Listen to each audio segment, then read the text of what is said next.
NASCAR Cup Series qualifying is officially concluded from Phoenix Raceway, and William Byron has won his first Cup pole of 2025. What's going on, guys? It's Daniel, and welcome back to our video. As I just said a second ago, NASCAR Cup qualifying is officially concluded from Phoenix Raceway, and William Byron has won his first Cup pole of 2025. This 24 team is on a tear. They, of course, won the Daytona 500 a couple weeks ago. They had a really good run going at Atlanta Motor Speedway, had one of the fastest cars in the field, but got caught up in a wreck with Austin Center caused by his teammate Kyle Larson, and then at Circuit Americas he finished in second. And now we're going to a track where William Byron historically has run very, very good, and he's off to a really great start this weekend by getting the pole. It didn't look like he was going to get the pole, but that car was really, really fast, and the 2014, like they always do, are off to a fantastic start. I'm not sure if they're going to maintain that speed throughout the whole entire season because they kind of fall off in the middle portion of the year, but if they continue this kind of momentum, they're going to be a team that's going to be unstoppable. And we're going, like I said, we're at a track where William Byron has been always very strong and really, really quick. I expect Byron to be fast. He was pretty good in practice earlier today on one of the best cars in the 10, 20, and 30 lap averages. So I think Byron will definitely be a pretty big factor in the Cup Series race tomorrow afternoon. Congratulations to William Byron on picking up his first Cup pole of the year and his 14th career Cup Series pole. Starting to get up there on the poles, starting to get up there on the win total as well. He'll be looking to get his second Cup win of the season. We'll see what William Byron can do tomorrow. Like I said, congratulations to him on picking up his first Cup pole of 2025. So let's talk about all the notable qualifiers that qualified up front and some of them that struggled in qualifying. So William Byron won the pole. Joey Logano qualified second. Logano was up and down in practice, but he qualified and did a really good job getting through the dog leg, and that's what led to him starting on the front row. Logano's off an up and down start this year, so good job for Logano. Logano's not been as good in the spring race as he's been in the fall race for the championship, so this is really good confidence if you're a Joey Logano fan. He'll be starting on the front row. Fantastic job by Joey Logano. Carson Hocevar qualifies third. This 77 team is showing up at the right time, and they're off to a great start this year. They qualified inside the top 5 at COTA. Didn't get the finish that they probably should have gotten, but Hocevar is off to a fantastic start. This 77 team is the real deal. They show real speed at the end of last year, and they're running really good currently at the moment. He'll be starting third in the race tomorrow. Great job by Carson Hocevar. Josh Berry qualifies fourth. I think that's the best start for a Wood Brothers car we've probably seen since Matt Benedetto drove that car back in like 2020 or 2021.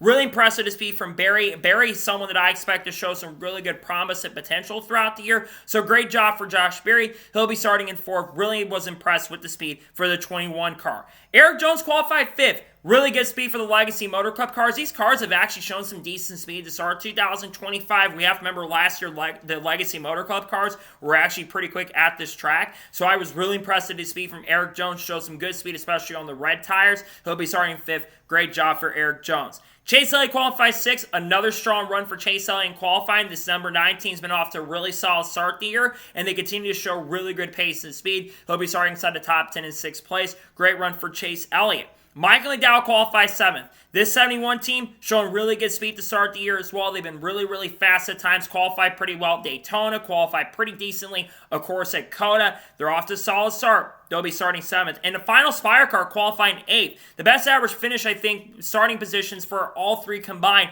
Eighth for Justin Haley. He's got Ronnie Childers helping. Of course, Ronnie Childers had a lot of success with Kevin Harvick over the years, so it shouldn't surprise you that Haley's quick, but he's starting eighth. Great run for Justin Haley. Tyler Reddick qualified ninth. Reddick continues a really solid run. Qualifies again pretty good. He's been qualified pretty well at this track. Hasn't always had to finish as a show for it, but he's starting inside the top 10 in ninth place. And Denny Hamlin qualifies in 10th. Decent speed for Denny Hamlin in qualifying. Chris Bell qualified 11th. Bell had decent speed in practice and showed some potential really good race speed. Bell is my pick to win the race tomorrow. I still think that 20 car is going to be really, really strong, and one you're going to have to beat was how good he's been, especially at the flat tracks the last couple years. He'll be starting 11th. Great job for Bell. Ryan Blaney qualified 12th. Expected Blaney to be a little bit closer to his teammate, but Blaney will be a factor for a really good finish. I don't think he's finished worse than like 5th or 6th at this track in the next-gen era. He'll be a factor to win the race tomorrow. Chris Buescher qualified 13th. Austin qualified 14th. Decent speed for him. Kyle Busch qualifies 15th. Better than I expected Kyle Busch to be honest. I expected Busch to be not as strong because he hasn't been as good at Phoenix with RCR, but Kyle Busch is off to a much better start this year compared to last year, so good job for Busch. Allmendinger 16th. Kyle Larson qualified 17th. A little disappointed in Larson's speed, but I think with him starting a little bit earlier in the qualifying session, that put him in a much more detrimental position to start in the back. He'll be starting back at 17th. Bubba Wallace qualified 19th. Same thing. He started a little bit farther up. but I think Bubba will be more a factor. He's finished the top 10 the last 2 races here, so I think he'll get up there at some point. And then Brad Keselowski qualified 20th. Raj Hussain qualified 24th, starting a little bit farther back than I expected. The Trackhouse cars did struggle a little bit in qualifying. Zane Smith qualified pretty far back at 26th. Todd Gillen back at 27th in the field. Ryan Preece 28th, a little bit farther back than I expected from him. Shane Van Gisbergen qualified 29th. Not too surprised to see Shane qualify back there, because in Xfinity he didn't qualify that great at this track, but he finished the races better, so I do think his race pace will be a lot better. And Chase Briscoe had a bad qualifying time, just no real raw speed or potential in the qualifying session, though I do think he's got decent race pace. He'll be starting back in 30th.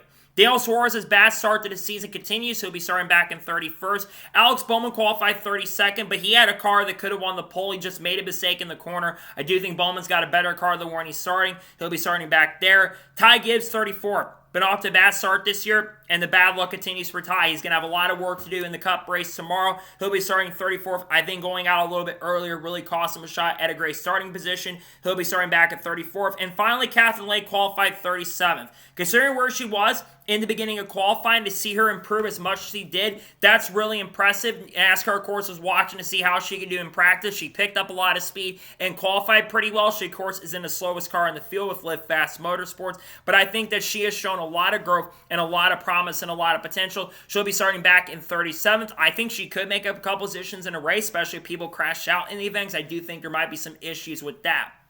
So, those are the top starters. Let's talk about some of the top storylines coming out of this. To be honest with you, it's really kind of tough to gauge who are going to be the fast cars. Now, Kyle Larson, while he's starting back in 17th, his car was really good on the normal primary tires. He had the fastest car on the 10, 15, 20 lap averages, a lot of those areas. He's just, because of where he qualified, he's going to have a lot of work to do, but I think he'll get up there. The Hendrick cars, I think they have a lot more speed than where they all qualified, especially. I do think the Penske cars showed some decent speed, but Spire, biggest surprise for me, the Spire Motorsports cars. They're off to a really great start in 2025, and to continue that momentum, I would not be surprised if you see a Spire Motorsports car in the playoffs this year of how quick they are, especially Carson, who I think is the most likely of those 3 to make it. 20 through 11 cars, a little bit off, but I think Bubba will get up there in the race, and I do think Tyler Reddick will be up there contending for a good run. Not sure if guys like Logano, Eric Jones will be able to sustain the speed they showed, but you never know. But I think a lot of the top-level drivers are going to get up front, and we'll see how the race ends up going. I expect Bell to be up there, and I think you'll see Chase Briscoe make his way to the front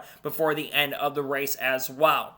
So, that is going to be a full reactions in NASCAR Cup Series qualifying at Phoenix Raceway. I want to thank you guys for watching. Please subscribe to the channel, notifications on, so if I win a video, it does go live on my channel. Follow me on Twitter, Facebook, and Instagram, and support me on Patreon as well. Let's go below that and comment below your thoughts below on today's episode. What are thoughts on NASCAR Cup qualifying? Let me your thoughts in the comments below. And congratulate William Byron on winning his first Cup pole of 2025.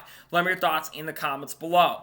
After the Xfinity Series race concludes, we'll have the race review dropping on the channel. Tomorrow, we're going to have the starting lineup video for the Shriners Children's 500. We are also going to, of course, have the Cup Series race review for that race as well. We might have a Shane Van Gisbergen video depending on his performance. If he doesn't perform great, though, there probably won't be a video on the channel around him. Monday, we're going to have a NASCAR news video to talk about some Dodge rumors. We're going to talk about some Mexico City rumors on the channel. We're going to talk about some other stuff as well around Kurt Busch potentially, Carl Edwards, Haley Deegan as well, Connor Zillage, Junior Motorsports, the lawsuit between 2011 and Front Row Motorsports. We got more updates on that recently. Eric Almirola competing in the Xfinity race, Chandler Smith, Sam Mayer, Sheldon Creed, all the good stuff we'll be talking about on the channel over the course of the next couple days. We're going to Vegas next week, which is exciting. Hopefully the race can be good and we can have a really solid fun race. I also forgot to mention we got the new tires, which I'm not sure if is going to be a lot of fall off from the event. We'll talk about more of that when we get to the starting lineup video tomorrow.